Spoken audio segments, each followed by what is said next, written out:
How many, somebody read Psalm 127 when we started?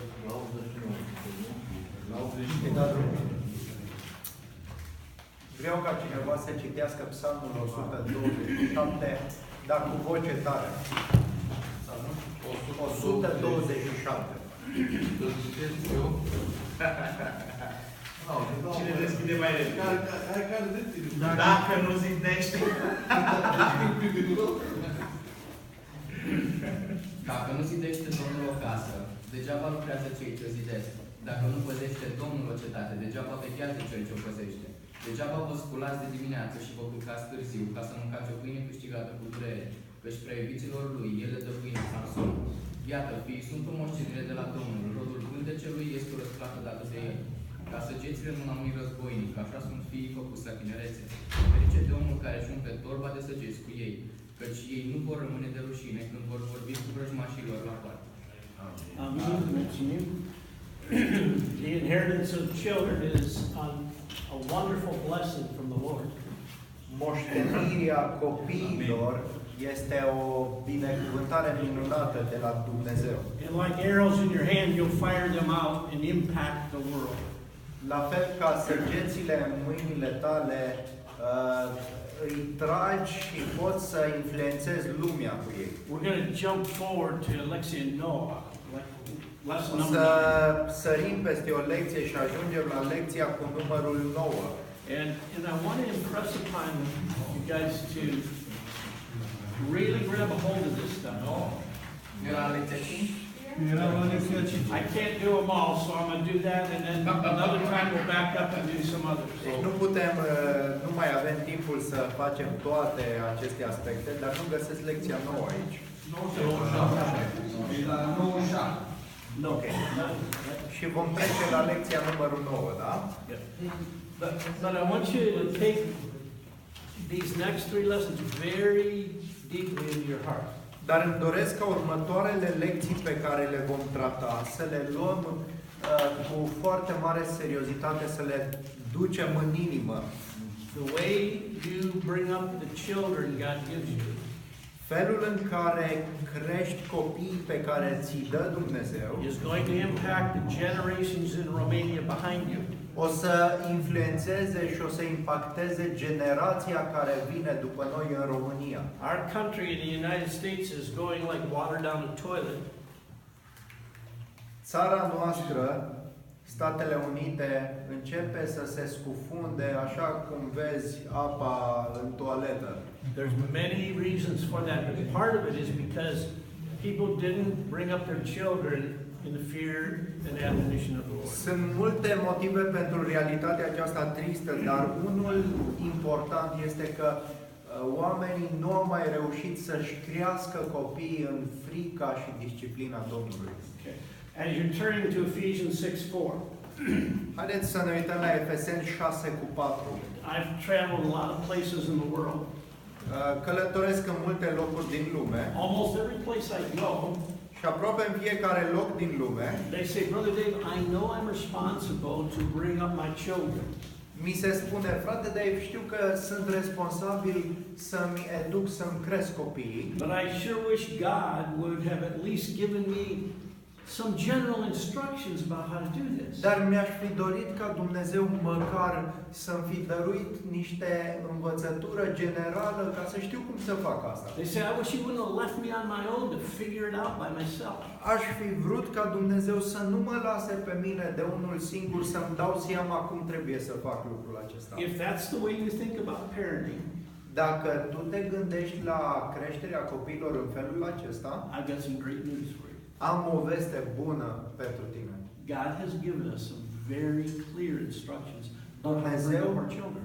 ne-a dăruit niște învățături foarte clare cu privire la creșterea copiilor. He says in Ephesians 6:4 that we're to bring our children up in the training and instruction of the Lord. Efeseni 6:4 ni se spune că noi trebuie să-i creștem în mustrarea și învățătura Domnului. We're going to learn some of what he said about that. Și vom învăța ce înseamnă lucrul acesta. The first essential you need to understand is that the aim or the goal of your child training. Primul aspect pe care trebuie să-l avem în vedere este ținta sau scopul educației copiilor. As we saw, Psalm 127 said, children are like arrows in the hands of a warrior. Așa cum spune Psalmul 127, copiii sunt ca niște săgeți în mâinile unui războinic. We are blessed as parents when God gives them to us. Noi suntem binecuvântați atunci când primim din partea lui Dumnezeu copii. And with those arrows, we're responsible of firing them out in the right directions in Și life. cu aceste săgeți noi suntem responsabili să le tragem cât mai bine în viața aceasta. So in point A, I asked this question. Așadar, la punctul A, pun această întrebare. What is the biblical goal or target in bringing up our children? Care este țelul sau scopul biblic al educării copiilor? In my study, I've concluded this. În studiile pe care le-am făcut, am ajuns la următoarea concluzie. God, our Heavenly Father, sets before us only one goal or one model which is acceptable to Him. Dumnezeu Tatăl nostru ne așează înaintea ochilor noștri un singur scop sau un singur model care este acceptabil înaintea Lui. God's goal or God's model is His Son, Jesus Christ. Scopul sau modelul, tiparul lui Dumnezeu este Fiul Său Iisus Hristos. We know this because of Matthew 13:17. Știm lucrul acesta din Matei 13:17. At the time of Jesus' baptism, heaven opens and God the Father speaks. În vremea botezului lui Iisus, cerurile s-au deschis și Dumnezeu Tatăl a vorbit. He says, "This is my Son whom I love. With Him I am well pleased." Acesta este Fiul meu prea iubit, în El îmi găsesc toată plăcerea.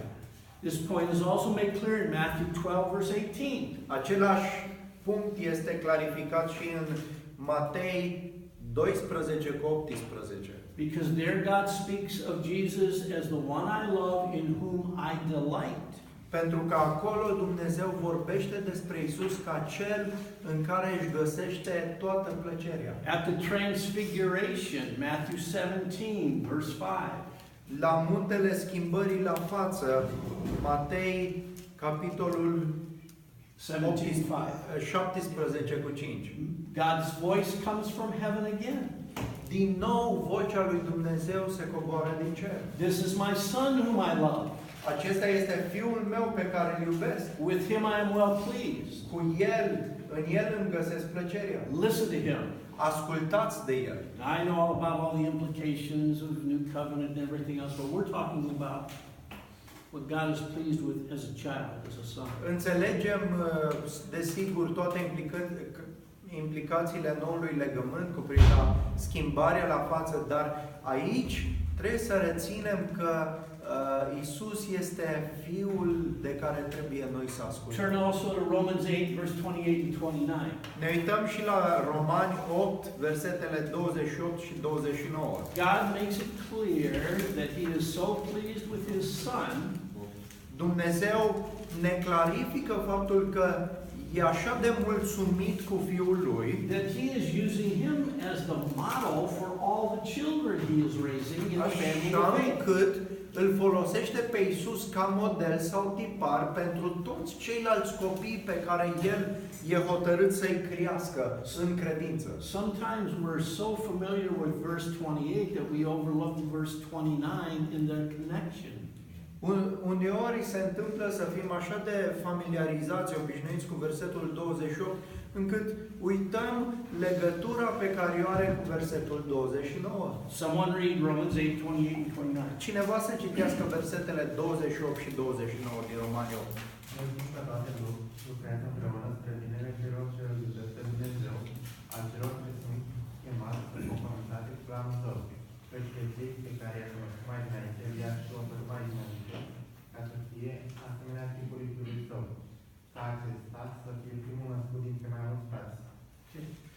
Now, the good in verse 28, which God works all things together to bring about, Binele pe care îl observăm în versetul 28 și la care lucrează Dumnezeu prin toate lucrurile ca să-l aducă, is not a nicer house for his children.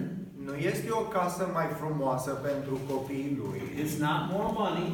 nu sunt mai mulți bani, It's that we will be conformed to the likeness of his son. ci binele este ca să fim făcuți asemenea Fiului Său. The purpose of divine predestination is holiness. Scopul predestinării divine este sfințenia. The purpose is Christ's likeness. Scopul este asemănarea cu Hristos. The purpose is a conformity to Jesus Christ himself. Scopul este conformarea aceasta cu Isus Hristos. So that makes it unquestionably clear that God was so delighted and pleased with his son Jesus. Și asta demonstrează fără urmă de îndoială că Dumnezeu este așa de mulțumit cu Fiul Său, That as he parents his children in the family of faith, așa încât atunci când își crește copiii în familia credinței, he's raising them to be like one and only one model that he can accept, and that's the perfect Jesus El îi Christ. crește după asemănarea singurului model acceptabil pentru el și acesta este Fiul Său, Iisus Hristos. So the question I need to continually ask myself as a parent then, Așadar, întrebarea pe care trebuie să o am în vedere în calitate de părinte, does my goal for my 4 sons agree with God's goal for my 4 sons? este următoarea. Scopul meu pentru cei 4 băieți ai mei este același scop cu al lui Dumnezeu pentru cei 4 băieți ai mei?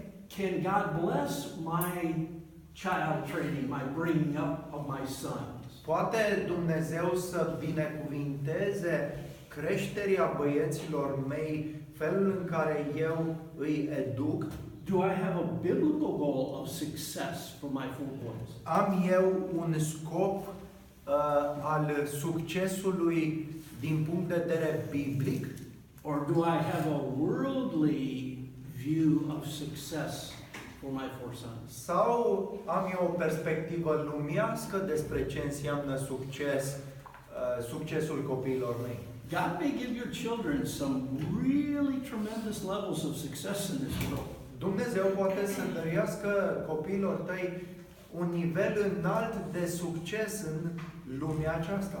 But be careful that does not progressively draw you away from his goal for your sons. Dar fii atent, fii foarte atent ca acestea să nu îndepărteze pe copii de scopul principal pe care îl are Dumnezeu. Whether your daughter is the greatest singer to ever walk through Romania, Chiar dacă fata ta este cea mai extraordinară cântăriață din toată România, whether she's the next generation Nadia Comaneci, chiar dacă ea este următoarea Nadia Comăneci, whether your son turns out to be a world-renowned physician, chiar dacă fiul tău ajunge să fie un medic, un medic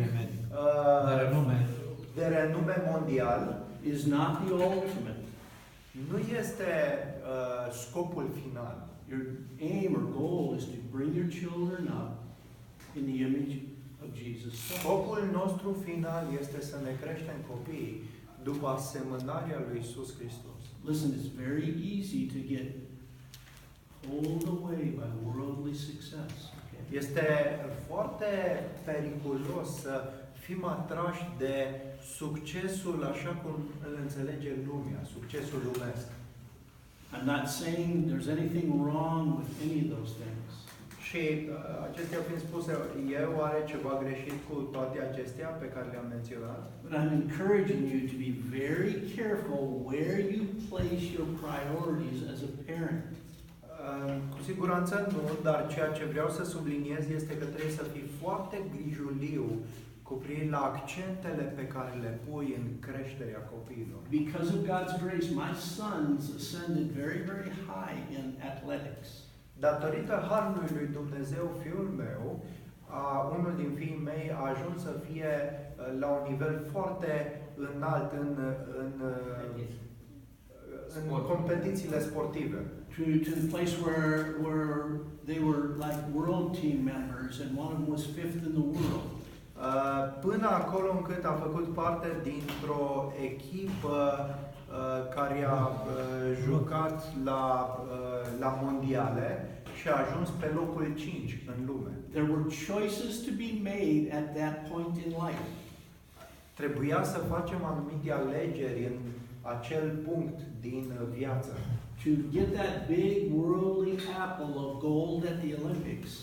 Fie să ai parte de acel măr de aur de la Olimpice, The choices they want us to make were the choices to walk away from Jesus in total devotion to Him.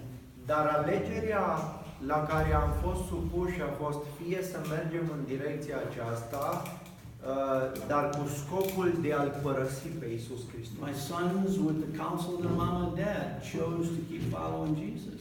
Și fiul meu, cu sfatul părinților, a ales să meargă în direcția urmării lui Hristos. But the goal that they could have had, they never had. Dar nu au mai obținut succesul de care s-ar fi bucurat în direcția respectivă. I'm telling you guys, that was very, very tempting. Vreau să vă spun cu sinceritate că acea perioadă a fost foarte, foarte ispititoare. The lure was strong on us. Atracția a fost puternică peste noi toți. And we had to make deliberate choices. No, it's Christ first. It's Christ first. Și a trebuit în mod clar să facem niște alegeri. Hristos este pe primul loc.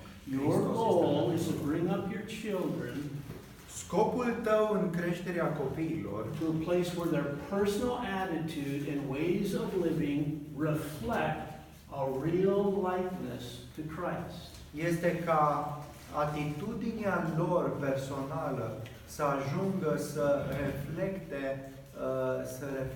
pe Iisus Hristos și încrederea în El. Because that's the only model God will bless. Pentru că acesta e singurul model pe care Dumnezeu îl va binecuvânta. Now you say, okay, Dave, I got that, but how do I know how to function with that practically? Poate veți spune, bine Dave, am înțeles, am prins ideea, dar cum putem din punct de vedere practic să mergem în direcția aceasta? I think you have to do this. You have to